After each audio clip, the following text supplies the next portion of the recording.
Hej YouTube. Hej YouTube. I dag vil jeg vise lidt om, hvordan man laver sikkerhed På fyrværkeri. Ja. Den første punkt er, som du aldrig må glemme. Husk altid sikkerhedsbriller.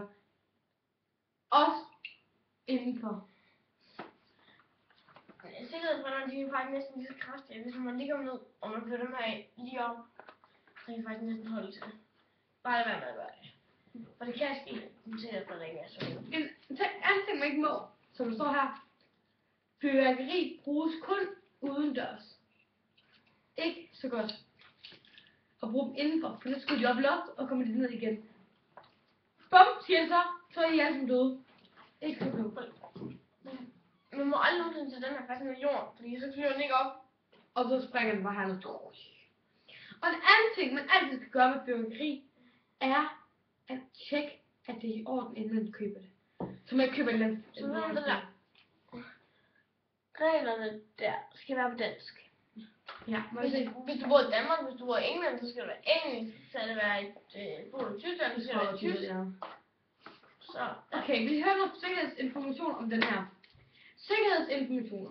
Kun til udendørs brug. Altid brug udenfor. Raketten skal anbringes i et let skelet affyringsstativ. Den skal ned i et affyringsstativ. Så den rundt i her. Og så fyldt op. Eller må man ikke bruge den her. Og så står der her, der ikke kan vælges. Den må ikke vælge. Og raketten skal have fugt. Altså, den må ikke få for meget fugt. Så springer det. Stå med siden til og antænd yderste på lunden i strakt arm og fjern dig mindst 8 meter væk. Så nu har den her i, så skal du affyre den sådan her. Og skal du gå lige stille 8 meter tilbage, for du må heller ikke løbe tilbage. Hvis du løber tilbage, så hvis du vælter, bum, bum, bum, bum, bum, så er du død, ikke? Der er vist nogle af dem givet hen ad vejen. I må lige nu sætte ned ad vejen. Det er så sjovt. Der er faktisk en pige, hun er faktisk død af det, fordi hun blev ramt af en raket. En anden ting, man heller ikke gør. Ja, dem her.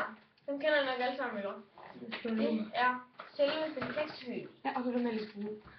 En ting, man aldrig må gøre med heksehyl, er at gå ind til Hansen, købe 100 stykker af dem, have dem liggende i en pakke, og så antænder man bare en, putter den ned i, står og holder den, så alle de andre bliver, og lige pludselig er der gang i dem alle sammen, og så står den der, og så brænder hele æsken op. Det må man heller ikke gøre. Nej. Men det behøver jo ikke lige præcis være til Hansen. Jo, fordi til Hansen har den specielt 100 pakke. Tak. Ja, det har jeg næsten lige set. Nej, men sådan en raket er ikke også.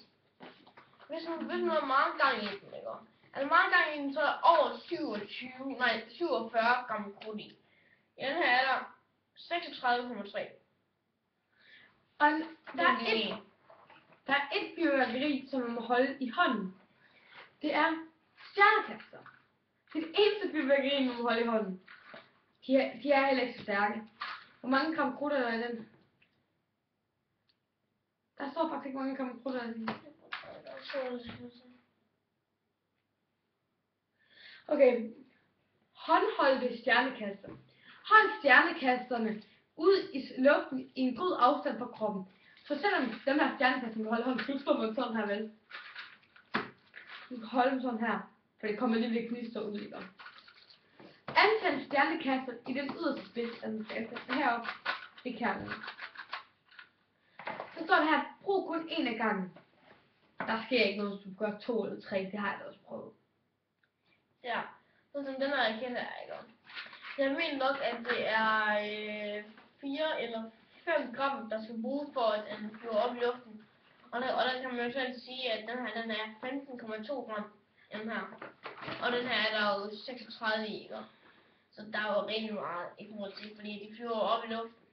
Og en anden ting, man heller ikke må, det er, hvis man tager en af dem her store kugler her, de store dem her. Og hvis du tager dem, åbner dem. Det er det ikke. Jo, det er de store, dem er det ikke? Nej, det er de små. De er små. De store, de er her. Nej, de store, de er her ikke. Ja. Hvis du tager de store og putter noget småt ned i, så kan det eksplodere. Det er heller ikke så godt at prøve at eksperimentere med eget fyrværkeri. Det gjorde min lillebror i går, og så blev min mor revsur. Men det var, men altså, vi gjorde sådan noget, når vi lavede Nu bruger jeg så mange af dem. Vi lavede det sådan her, og dem her, dem kan man åbne. Så var det for eksempel, at jeg kan åbne sådan her. Må du godt det? Nå. Ej, jeg håber den. Ja, sådan der. Sådan er den kan man åbne op. Nej. Stop.